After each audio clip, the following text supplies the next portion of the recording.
And the fairy tale continues.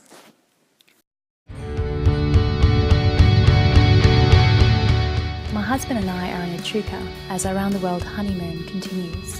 The people in our lives are filling our lives with light, and the more good people we meet, the brighter things get. Barnaby's motivational speaking has been taking off recently. He has just given the keynote speech at the Diabetes New South Wales Live Your Life Ball in front of a crowd of over 400 people. Barnaby once said, "There's no disgrace in failing. The only disgrace is if you only half try, or 3/4 try, or 99% try." The popularity and increased demand for Barnaby's speaking means we can keep travelling the world together on the honeymoon that hopefully never ends. On leg 3 of our trip, Barnaby will be speaking to the Murray Business Network, a talk that came about through an old football teammate of Barnaby's, Byrne. We will be staying with Greg and his wife Sarah, and their kids Annie,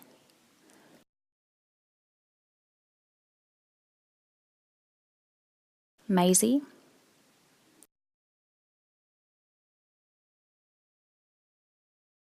and Jack. But there is always room in life for more good people, and on the night of Barnaby's speech at the Rich River Golf Club, Barnaby was trying his best to help them. Last November, I married the girl of my dreams. A lot of things have gone against me. Over the years. But I'm living the exact life that I want to be living right now. Thanks to good people, a work trip for Barnaby has turned into an adventure for a husband and wife.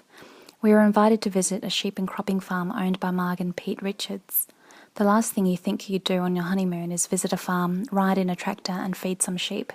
But that's exactly what we did. Marg and Pete and their dog Steve lived the perfect, happy Australian farm life. And it's easy to see why.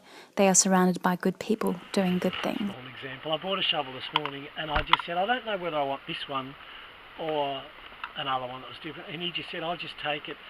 Go and get both of them and take them home, decide which one you want, and then ring back and just let me know which one you want to buy, and then I'll put it on your account. So that doesn't happen in the city. Echuca feels like a place where good people help good people, and we got first-hand experience of that when we went to visit Greg at his business, the Post Office Cafe in the middle of town. In country towns, if someone needs a hand, anyone who can help jumps in and gets their hands dirty. So on a public holiday weekend in Victoria, the cafe was hopping, so Barnes and I got in and lent a hand. When you're open to having more good people into your life, they turn up in some really unexpected places. In the Kyabram Town Hall, Barnes and I went to see an exhibition of pre-World War I clothing and artefacts put together by Isobel Harvie. The story of the display itself, called The Edwardian Tea Party, is captivating, but the story of how the town rallied together to renovate the town hall in just 8 weeks to make it presentable enough for the display is an amazing one. But these guys were all in their 70s, and they'd turn up every morning about 8 o'clock and have to knock off about 1 because they would be so tired.